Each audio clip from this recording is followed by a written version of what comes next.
ताज्या बातम्यांसाठी ABP माझाला subscribe करा आणि बेल आयकॉन प्रेस करा।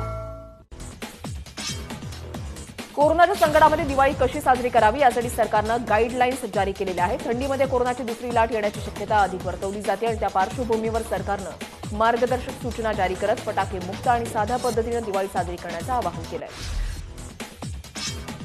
मुंबईत सर्वसामान्यांसाठी लोकल कधी सुरू होणार असा प्रश्न उपस्थित होतोय। मात्र दुसरीकडे कोलकाता शहरामध्ये सर्वसामान्यांसाठी 50% आसन क्षमतेनं 11 नोव्हेंबरपासून लोकल सेवा सुरू होतीये। यंदाच्या दिवाळीमध्ये राजस्थान, ओडिशा, सिक्कीम या राज्यांनंतर महाराष्ट्रामध्ये सुद्धा फटाक्यांवर बंदीचा विचार सुरू असल्याची माहिती आहे। राज्य मंत्रिमंडळामधील बैठकीमध्ये राजेश टोपे प्रस्ताव मांडण्याची शक्यता आहे। मुंबईत marine drive, Juhu beach, Worli sea face सारख्या सार्वजनिक ठिकाणी फटाके फोडता येणार नाहीत। सोसायटी आणि घराच्या आवारातच मर्यादित स्वरूपामध्ये फटाके फोडण्यास परवानगी असणार आहे। अतिवृष्टीमुळे नुकसान झालेल्या शेतकऱ्यांच्या खात्यामध्ये येत्या सोमवारपासून पैसे जमा होणार असल्याचं पणन आणि पुनर्वसन मंत्री विजय वडेट्टीवार यांनी म्हटलंय। मंत्रिमंडळ बैठकीनंतर घेतलेल्या पत्रकार परिषदेत ते बोलत होते। खासदार ओमराजे निंबाळकर यांना अटक करून चार्जशीट दाखल करा अशी मागणी उस्मानाबादच्या ढवळे कुटुंबियांनी केली आहे। आर्थिक फसवणुकीला कंटाळून एप्रिल 2019 मध्ये शेतकरी दिलीप ढवळेंनी गळफास घेऊन आत्महत्या केली होती। या प्रकरणी बोलताना ओमराजे यांनी प्रतिक्रिया दिली आहे। बँकेविरोधात मी त्यांच्यासाठी लढत होतो असं ते म्हणाले।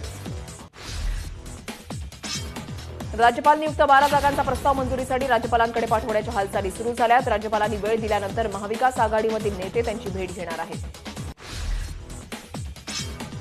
राज्यातील 12वी पर्यंतच्या शाळांना 5 दिवसांची सुट्टी मिळणार आहे। 12 नोव्हेंबर ते 16 नोव्हेंबरपर्यंत दिवाळीची सुट्टी जाहीर करण्यात आली आहे। याबाबत शालेय शिक्षण विभागानं आदेश काढलेले आहेत। अन्वय नाईक आत्महत्या प्रकरणी अटकेमध्ये असलेले रिपब्लिक टीव्हीचे संपादक अर्णब गोस्वामींनी हायकोर्टामध्ये याचिका दाखल केली होती। यावरची सुनावणी आता उद्यावर ढकलण्यात आली आहे। अर्णब गोस्वामींच्या अटकेवरून भाजपा आणि महाविकास आघाडीमध्ये पोस्टर वॉर सुरू झालंय। दिल्लीमध्ये ठिकठिकाणी मुख्यमंत्री उद्धव ठाकरे आणि माजी पंतप्रधान इंदिरा गांधी यांची छायाचित्र वापरून आणीबाणी 2.0 असं पोस्टर लावण्यात आलंय।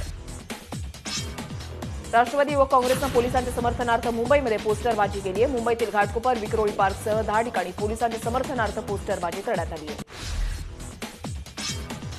अर्णब गोस्वामींवरून राज्य सरकारवर टीका करणाऱ्यांना शिवसेना खासदार संजय राऊतांनी प्रत्युत्तर दिलंय। सामना हे जसं शिवसेनेचं मुखपत्र आहे त्याप्रमाणेच अर्णब गोस्वामी हे भाजपचं लाऊडस्पीकर असल्याचा टोला राऊतांनी लगावलाय।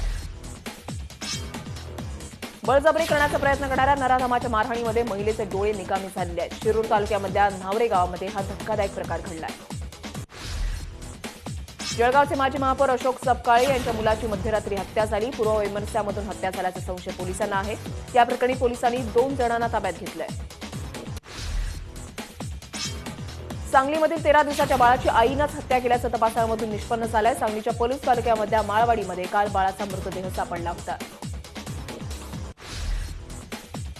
मुंबईच्या अंधेरी परिसरामधून ड्रग्ज तस्कराला अटक करण्यात आलेली आहे। त्याच्याकडून एनसीबीनं कोकेन चरस जप्त केलंय। बॉलिवूड कलाकारांना ड्रग्ज पुरवल्याचा त्याच्यावर आरोप आहे।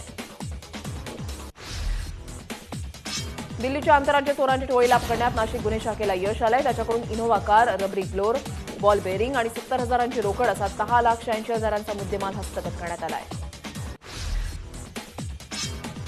बिहारच्या भागलपूरमध्ये गंगा नदीमध्ये शेतकरी आणि मजुरांना घेऊन जाणारी बोट अचानक उलटली आणि बुडाली। या दुर्घटनेमध्ये 100 जण बेपत्ता आहेत तर 5 जणांचे मृतदेह सापडले। अहमदनगर जिल्ह्यामधल्या पाथर्डी तालुक्यामध्ये धुमाकूळ घालणाऱ्या नरभक्षक बिबट्याला जेरबंद करण्यात अखेर यश आलंय। सावरगाव इथल्या वन विभागानं लावलेल्या पिंजऱ्यामध्ये बिबट्या जेरबंद झाला। रायगड जिल्ह्यामधल्या खालापूर तालुक्यामधील सासगावमध्ये एका कंपनीमध्ये भीषण स्फोट झाला। या स्फोटामध्ये 2 जणांचा मृत्यू झाला असून 6 जण जखमी झाल्याचं समजतंय। बुलडाणा जिल्ह्यामधल्या खारपान पट्टा म्हणून ओळखल्या जाणाऱ्या संग्रामपूर तालुक्यामध्ये 24 तासामध्ये 3 किडनीच्या आजारानं मृत्यू झालाय। या भागामध्ये किडनीच्या आजारानं त्रस्त असलेले शेकडो रुग्ण आहेत। नाशिक जिल्ह्यामधील डांग सौदाणेमधील शेतकऱ्यांचा ऊस शॉर्ट सर्किटमुळे जळून खाक झालेला आहे। वीज वितरण कंपनीच्या ढिसाळ कारभारामुळे हे नुकसान झाल्याचा आरोप शेतकऱ्यांनी केला आहे। केंद्र सरकारच्या कृषी कायद्याविरोधात काँग्रेसकडून वेगवेगळ्या जिल्ह्यांमध्ये ट्रॅक्टर रॅली काढण्यात आली। काँग्रेसचे महाराष्ट्र प्रभारी एच.के. पाटलांसह इतर नेते या रॅलीमध्ये उपस्थित होते।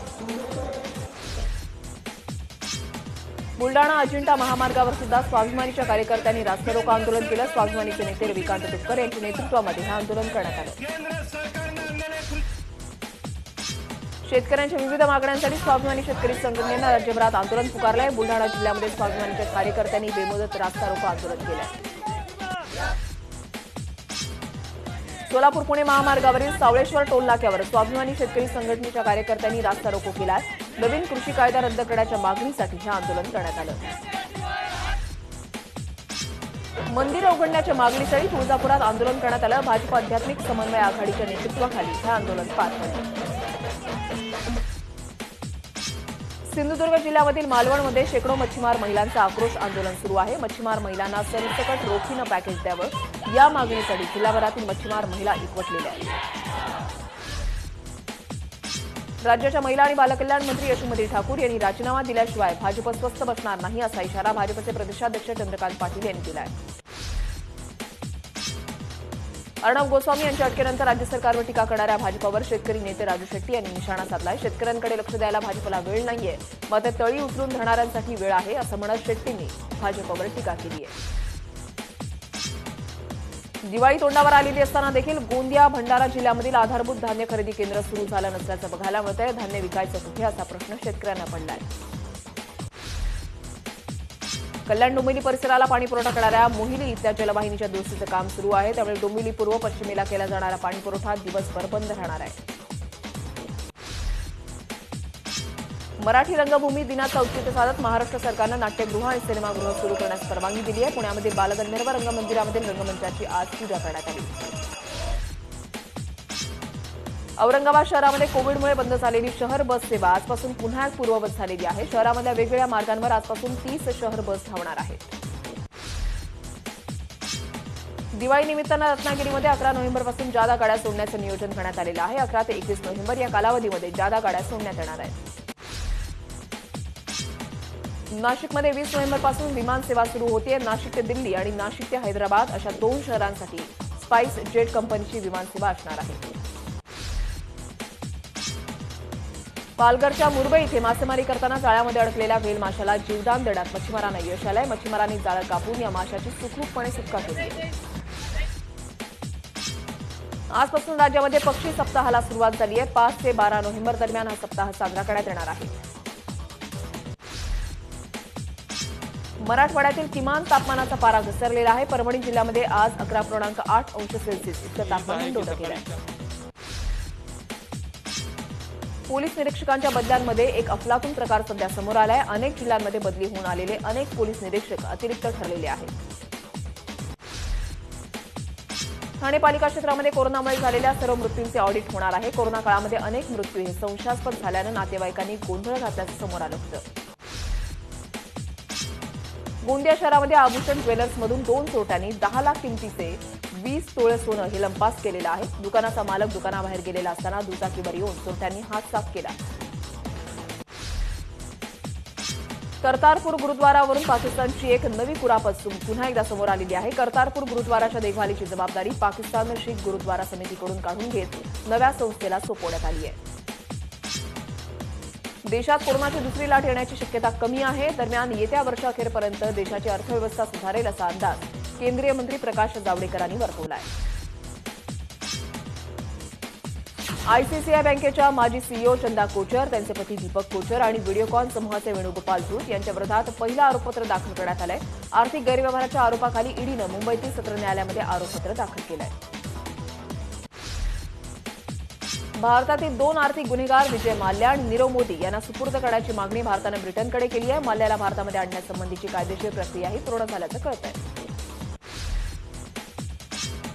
डीआरडीओनं ओडिशामध्ये पिनाका रॉकेट प्रणालीची यशस्वीपणे चाचणी केली आहे. संरक्षण संशोधन आणि विकास संघटना म्हणजेच डीआरडीओकडून चाचणी दरम्यान सलग 6 रॉकेट सोडण्यात आले.